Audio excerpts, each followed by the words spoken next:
एक बस रास्ते से गुजर रही थी। बस के पैसेंजर्स नींद में थे।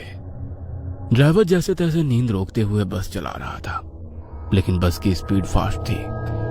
तभी बस ड्राइवर ने देखा कि एक कार दूर रास्ते के किनारे बाईं तरफ खड़ी है और बचे हुए रास्ते से बस तेजी से नहीं गुजर सकती थी। ड्राइवर को गुस्सा आया क्योंकि उसे बस की स्पीड कम करनी पड़ी और अगले स्टॉप पर पहुंचने के लिए बस को देरी होने लगी थी। बस उस कार के पास से गुजर रही थी। ड्राइवर को लग रहा था कि वो चिल्लाकर कार ड्राइवर को गाली दे, क्योंकि उसने कार किनारे से थोड़ी दूर रास्ते पर लगाई थी, लेकिन फिर भी जोर से हॉर्न मारकर मन ही मन गाली देते हुए ड्राइवर बस आगे ले आया। ड्राइवर तेजी से बस चलाने लगा। कुछ आधे घंटे बाद बस जंगल के रास्ते तक पहुंची। तभी ड्राइवर ने देखा कि एक आदमी रास्ते के बीचों बीच से भाग रहा है। उसकी पीठ पर एक बैग थी। ड्राइवर जोर जोर से हॉर्न मारने लगा ताकि वो आदमी रास्ते के बाजू हट जाए, लेकिन हॉर्न की आवाज सुन वो रुक गया और पलटकर बस को रोकने के लिए चिल्लाते हुए दोनों हाथ उठाकर हिलाने लगा। ड्राइवर को लगा कि वो आदमी मुसीबत में होगा, इसीलिए उसने बस रोक दी। बस रोकते ही कंडक्टर ने बस का दरवाजा खोल दिया। वो आदमी हाँफते हुए बस में चढ़ गया और चिल्लाते हुए बोला, जल्दी बस भगाओ, भगाओ वरना वो आ जाएगी। बस रुकने के कारण और उस आदमी के चिल्लाने के कारण पैसेंजर्स नींद से जाग गए। ड्राइवर उस आदमी की तरफ मुड़कर देख रहा था। तभी वो आदमी फिर से चिल्लाया, अरे भगाओ वरना वो सब लोगों को मार डालेगी।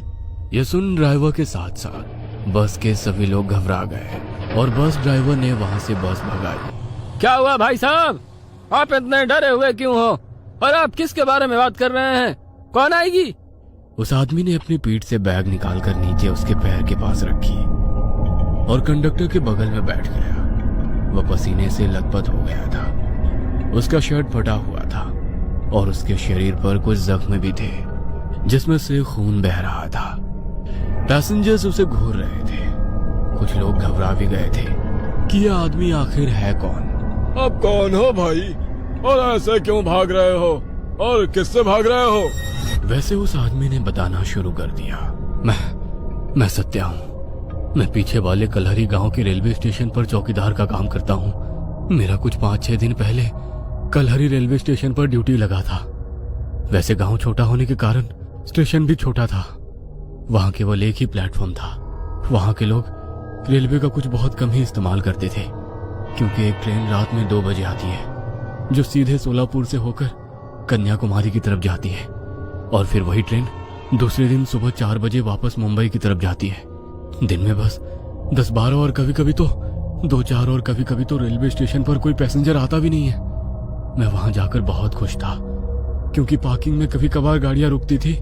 उसके बाद तो मैं प्लेटफॉर्म के एक बेंच पर जाकर सोता था। पहले 1-2 दिन तो सब कुछ नॉर्मल रहा, लेकिन तीसरे दिन अमावस की रात आई।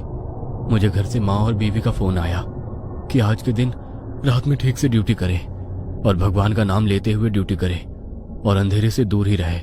मैंने हाँ भरी। उस रात पूरा स्टेशन खाली था। मुझे हर रोज की तरह उस रोज भी कोई काम नहीं था। टिकट काउंटर पर बैठा सुरेश मोबाइल में घुसा पड़ा था। पैसेंजर्स नहीं आते, इसलिए स्टेशन पर कोई कैंटीन या ठेके वाला भी नहीं था। मैं प्लेटफॉर्म के बेंच पर बैठा झपकी ले रहा था। तभी मेरे पीछे से एक छोटा बच्चा चिल्लाते हुए आया, बचाओ काका, बचाओ। उसके चिल्लाने से मैं डर कर जाग गया। मैंने आंखें खोली और मुड़कर देखा। वह 8-9 साल का बच्चा मेरे पास ही आ रहा था कि तभी मुझे वो देख जोर से चिल्लाया, मुझे छोड़ दो, और वहां से टंकी की तरफ भाग गया। मुझे कुछ भी समझ में नहीं आ रहा था कि आखिर ये क्या हो रहा है। वो छोटा बच्चा कौन था और किससे बचाओ बोल रहा था, और मुझे देख वो घबराकर क्यों भागा। वो बच्चा भागकर टंकी के पीछे छिप गया। मैं चौकन्ना हो गया और अपने हाथ में लाठी उठाकर वो बच्चा जिस तरफ से आया था उस तरफ देखा, लेकिन वहां से कोई भी नहीं आया। कुछ देर उसी जगह पर ठहरा रहा। वह बच्चा उस टंकी के पीछे छुपकर जोर जोर से रो रहा था। मुझे उसकी चिंता सताने लगी, इसीलिए मैं टंकी के पास चला गया। टंकी के पीछे अंधेरे में वो छुपा हुआ था। मैंने टॉर्च चालू की और अंधेरे में टॉर्च की रोशनी में उस बच्चे को देखा और मेरे रोंगटे खड़े हो गए, क्योंकि वहां पर वो छोटा बच्चा तड़पते हुए पड़ा था। उसकी गर्दन किसी ने काट दी थी और उसका सर उसके कंधे पर गिरा पड़ा था। वो हाथ पांव हिलाते हुए तड़प रहा था। मैं डर गया और इधर उधर उस बच्चे पर हमला करने वाले को ढूंढने लगा और फिर वहां से पीछे हटते हुए टिकट काउंटर की तरफ भागा। सुरेश, सुरेश! मैं सुरेश के पास जाकर हाँफते हुए बोला, क्या हुआ? वहां पर टंकी के पीछे किसी ने छोटे बच्चे को गला काट कर मार डाला। क्या?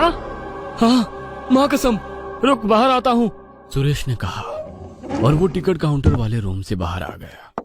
मैं उसे टंकी के पास तक ले गया। मेरी उसके पीछे जाकर उस बच्चे को देखने की हिम्मत नहीं हो रही थी, इसीलिए मैंने सुरेश को अकेले वहां जाने के लिए कहा। सुरेश घबराते हुए टंकी के पीछे गया। कुछ ही वक्त में वो टंकी के पीछे से बाहर आया और बोला, कहाँ है बच्चा? वही तो है, टंकी के पीछे खून से लथपथ पड़ा। उसकी गर्दन कट चुकी है और उसके कंधे पर पड़ी है। यहाँ कुछ भी नहीं है, आओ खुद आके देख लो। मैंने वहां जाकर देखा और मेरी आंखें फटी की फटी रह गई, क्योंकि वहां कोई भी बच्चा नहीं था, ना ही वहां कहीं खून की एक बूंद भी थी। वह देख में हक्का बक्का रह गया। अभी तो यही तड़प रहा था, अब कहाँ चला गया? तेरा कोई वहम होगा, जा किसी बेंच पर जाकर लेट जा।